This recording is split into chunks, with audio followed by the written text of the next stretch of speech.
తెలంగాణ రాష్ట్రంలో సమగ్ర శిక్షా ఉద్యోగుల సమ్మె కొనసాగుతున్న సందర్భంగా నూతన సంవత్సరం తమ జీవితాల్లో కొత్త వెలుగులు నింపాలని కోరుతూ మహబూబ్నగర్ జిల్లా కేంద్రంలో 23వ రోజు బుధవారం వేద మంత్రాలతో నవగ్రహ రుద్రహోమాన్ని సమగ్ర శిక్షా ఉద్యోగులు నిర్వహించి నిరసన తెలిపారు. ప్రభుత్వం మనసు మారాలని, సానుకూల నిర్ణయం తీసుకుని న్యాయమైన కోరికలను ముఖ్యమంత్రి వెంటనే పరిష్కరించాలని, మమ్మల్ని విద్యాశాఖలో విలీనం చేసి ప్రభుత్వ ఉద్యోగులుగా గుర్తించాలని, అంతవరకు పే స్కేల్ అమలు చేయాలని వారు కోరారు.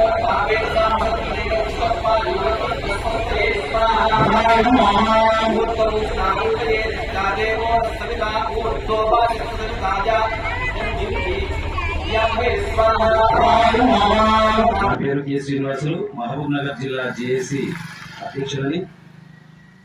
సమగ్ర శిక్ష అభియాన్లో కాంట్రాక్టు పద్ధతిలో పనిచేస్తున్న, రాష్ట్ర వ్యాప్తంగా పనిచేస్తున్నటువంటి 19,500 మంది మరి ఈ రోజు కొత్త సంవత్సరం అయినప్పటికీ రోడ్డులో సమ్మెబాట పట్టడం జరిగింది. గత 22 రోజుల నుంచి సమ్మె చేస్తూ ఈ రోజు 23వ రోజుకి చేరుకోవడం జరిగింది. దాంట్లో భాగంగా నేడు మన మహబూబ్ నగర్ జిల్లాలో మరి లక్ష్మీ గణపతి హోమం నిర్వహించడం జరిగింది.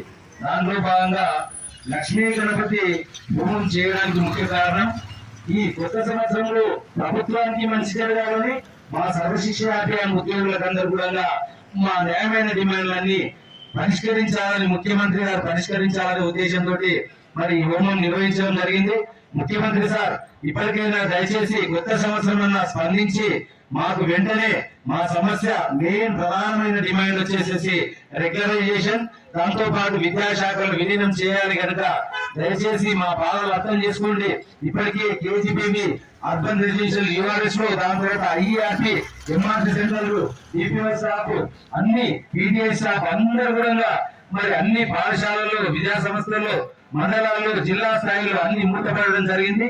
ఈ విద్యా వ్యవస్థలో మొత్తం 90% మేమే, కాంట్రాక్ట్ వాళ్ళు మాత్రమే మరి అన్ని పనులు చేస్తూ విద్యా వ్యవస్థను ముందుకు తీసుకెళ్తున్నందున దయచేసి మరి మా బాధలు అర్థం చేసుకోండి. మా ముఖ్యమంత్రి సార్, తప్పనిసరిగా మీరు మా బాధలు అర్థం చేసుకొని మా న్యాయమైన డిమాండ్ల కోసం ఈ రోజు రేపు అతి త్వరలో మా రాష్ట్ర జేఏసీ నాయకులతోటి చర్చించి మా న్యాయమైన డిమాండ్లు తప్పనిసరిగా పరిష్కరించి కొత్త సంవత్సరంలో మాకు తీపి కబురు అందిస్తారని మీతో మనవి చేస్తున్నాము, అభ్యర్థిస్తున్నాము, రిక్వెస్ట్ చేసుకుంటున్నాము, వేడుకుంటున్నాము.